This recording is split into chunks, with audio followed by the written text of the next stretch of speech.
What is the secret sauce to a pitch deck that can raise millions for your startup? In this video, you're going to learn from the pitch deck experts at the Uncommon Project who have helped multiple startups raise a total of over $20 million in the last 2 years. I'm Todd Genatasio, hosting here for Tech United. If you want access to the full series on pitch deck strategy and raising money, go to techunited.co/pitch decks for all the resources, videos, and upcoming events we have that can help you as a founder at the early stages grow your business. And Joel and Brendan, I'm dying to know, what is the secret sauce to a pitch deck that can raise millions of dollars? Brendan, hit me first. It's a trick question, Todd. You gave us a trick question because it's not the deck, it's the model that makes the deck.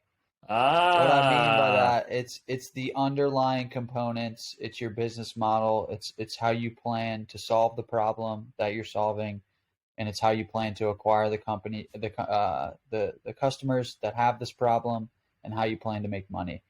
You have to have that strategy fleshed out. Your deck can look amazing, but if you don't have those strategies buttoned up, it's not going to work.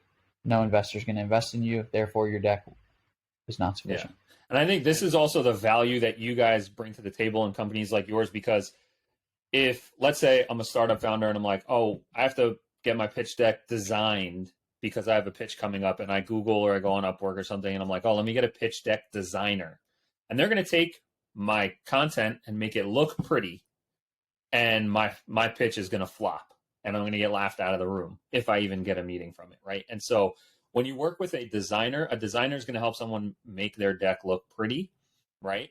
But when you work with a real business strategist or a strategist team like yourselves, like that's where the deck becomes super powerful. You're getting rid of all the fluff around it, and you're making your deck more powerful because it's really about the business strategy that you're communicating through the deck, not just the design. So I love that this is the secret sauce that you guys are going to talk about today.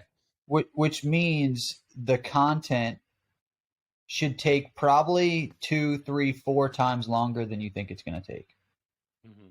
Most people just try to spit the content out and get it to a designer as fast as possible. That's like, it's in parallel with Joel and Ty, what we're working on in our lives right now, like mapping our lives out. It's so important. It's our lives. Why would we not take months to map that out? This is your business that you're trying to launch for the next, scale for the next 15, 20 years.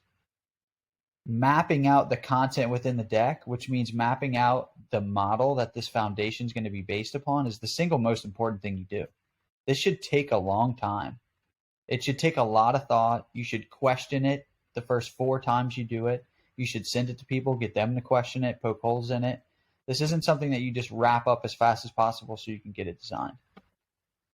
Yeah, that's great. So Joel, talk to me about like business model viability when it comes to the deck, because that's what we're communicating here for investors, right? Yeah, exactly. So, I mean, just to think about it, all of these VCs, private equity firms, all these people, they make the majority of their money on the least interesting companies that they clearly like solve a specific problem for a business. I mean, processing, like things that are like, so the vision's great. The uniqueness, awesome. Uniqueness, though, can also be a hindrance. So you need to be, the uniquer your idea is, the more sound your business model needs to be of like, this is how we're going to charge customers. This is how we're going to make money. This is how we're going to keep customers. This is how we're going to extend LTV. We're going to reduce churn this way. All those key things that you need to think through. It needs to be a model that's super simple, though, of you put this amount of money in, you get this return on that money. Because with uniqueness, there's no reference point. We're going through that with a deck we're working through right now. And this company could be $1 billion company. Like, this is one of the best companies we've ever come across. But it speaks to exactly what Joel just mentioned. They're creating their own market.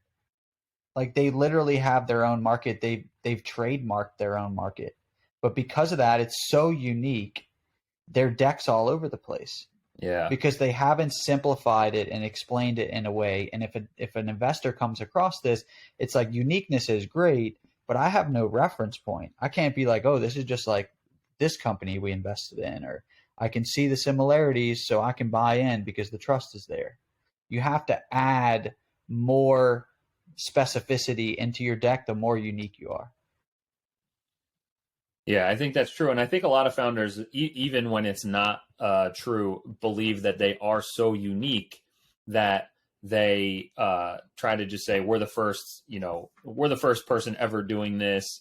There is no competition and all that kind of stuff. And like, while that might be true in in this little vacuum world that you're talking about, like, and maybe you're like, oh, I'm going to carve out like a blue ocean so that there's like, we're a category of one. That's different than there literally being no competition, because even if there's no competition for what you are specifically creating because it doesn't exist, there's competition from your audience and your target customers because they're currently buying something else or not doing it. Even if your competition is status quo and people not doing anything, that's still competition because you have to get them to take action. But one time I was talking to a startup founder. This was like 10 years ago when I first started my company and they needed a new website. And they were like, yeah, we're brand new. We're like, no one does this. And he created it. It was a physical thing that I forget all the details of it now. It was a physical product for hockey players. And then they expanded into other sports. And there was no competition based on how he told you about it. And then once I saw it, it was literally resistance training. It was basically a new type of machine to improve your resistance training. But it's like, to say there's no competition in resistance training and resistance bands is absurd, right? So like sometimes founders can get so caught up in like, oh, no one's ever done this way before. It's like, yeah, but there is a market. And also for investors, they want there to be some kind of market.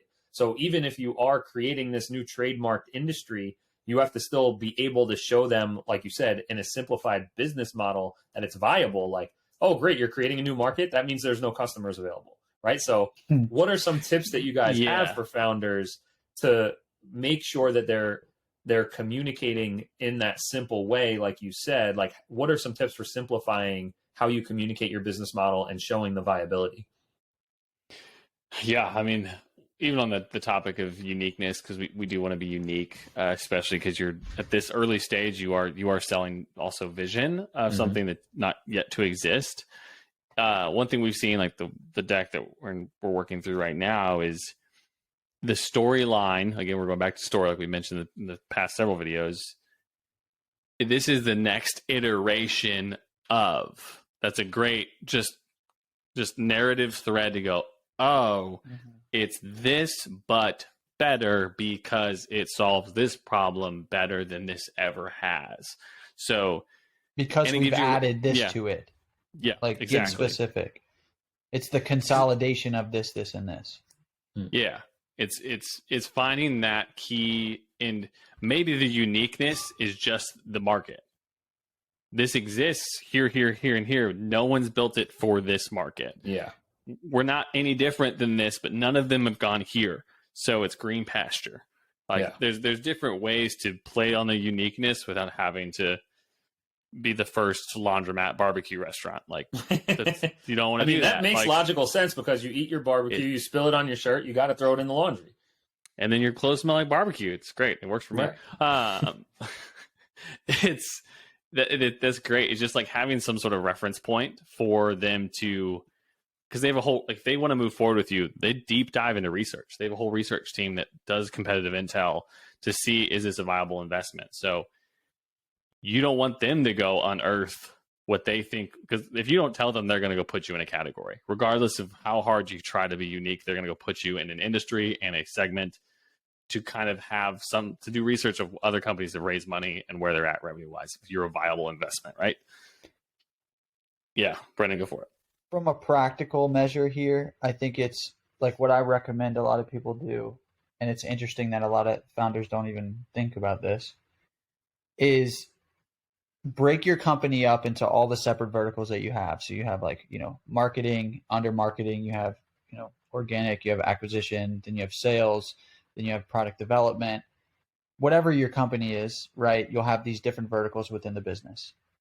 Break that up, put it in a Miro board, a whiteboard, whatever you want to use, and then build out the loose skeleton framework of how you're going to get from zero, where you're at, to vision. But vision in the next 12 months, the next 24 months. and flesh that out some. Again, one note we haven't talked about is most of the founders we come across are very product or service focused. Whatever they're serving, they're experts at that product. They've built a kick-ass product, but they don't have the knowledge to market, to sell the product, which is equally as important, right? Mm-hmm. And so I would argue more important, right? How many bad products are right? How many huge companies have bad products, Great right? point. But how many great products are sitting on the couch somewhere because they didn't get marketed? Agreed. So the thing that these early stage founders come to is they're overwhelmed, they're wearing too many hats, they're trying to learn too many things at once. And so that's why they mask all this stuff in the deck and they just think, let's just focus on the product. Mm-hmm. The next thing is they get this injection of capital and they're like, okay, we need a CMO. And they pay $250,000 a year. They lock up the majority of their capital in this new CMO, the C-suite role. And then they get to the point where they're like, oh, wait, CMOs don't do implementation. They just do strategy. So it's this horrible thing that we've seen it within companies we've been a part of. We've seen it so many times. And that's why we recommend find outside counsel first. Work with the consulting firm, work with a single person that's done this in the past, a consultant, and have them help you with the strategy. Because you just need the framework first.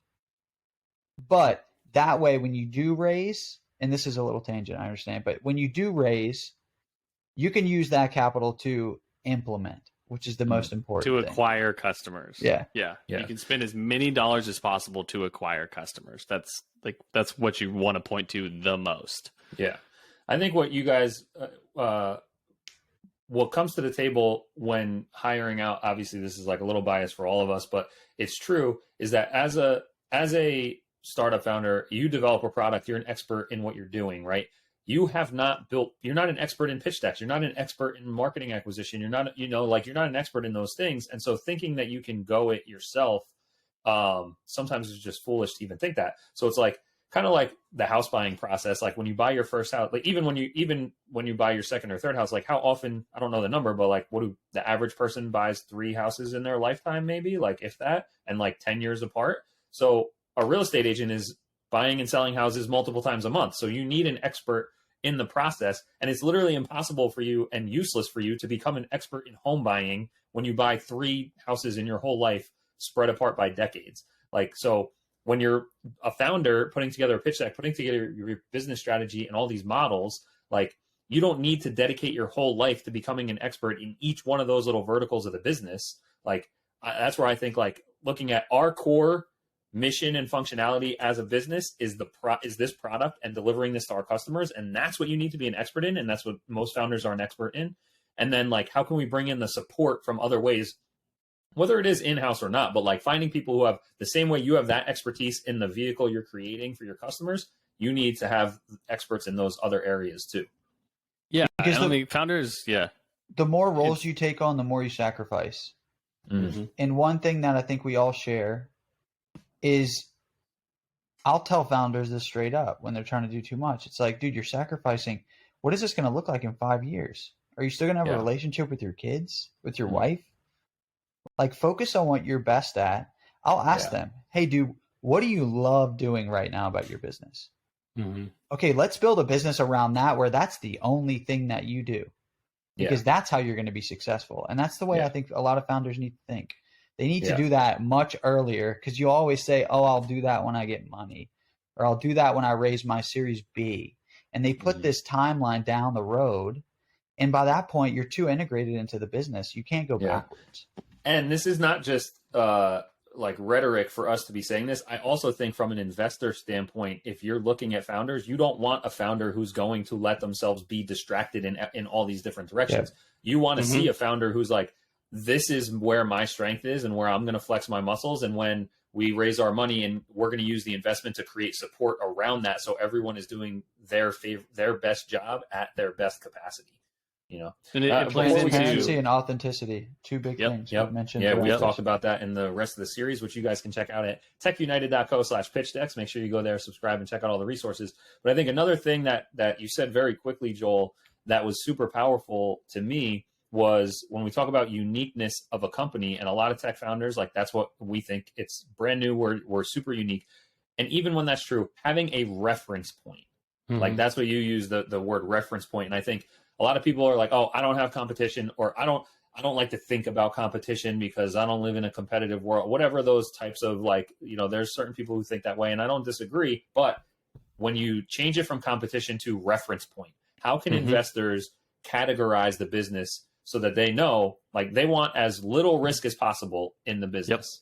And so what's the reference point for them to look at what's around you and have more confidence in the stability and direction, even though you are unique in your own way? I think that was a huge takeaway. And I think this whole series has been a huge just trail of golden nuggets from you guys. Clearly, you know what you're doing. You have the credentials to do it. You have the success and case studies, which are awesome. And I'm really excited for everybody to have been a part of this and gone through this video series journey with us. So guys, if you're watching, if you missed the other pieces, go to techunited.co/pitchdecks. You can opt in there. We're going to have resources for you, upcoming events to help early stage founders from Tech United. You can also go check out Joel and Brendan, have them poke holes through your pitch decks so you can get in a better position to communicate your business model, get connected with investors, and have proper conversations that are going to help you raise the money you need to bring your vision to life and impact the world. So check them out at theuncommonproject.ventures and go to techunited.co/pitchdecks for more.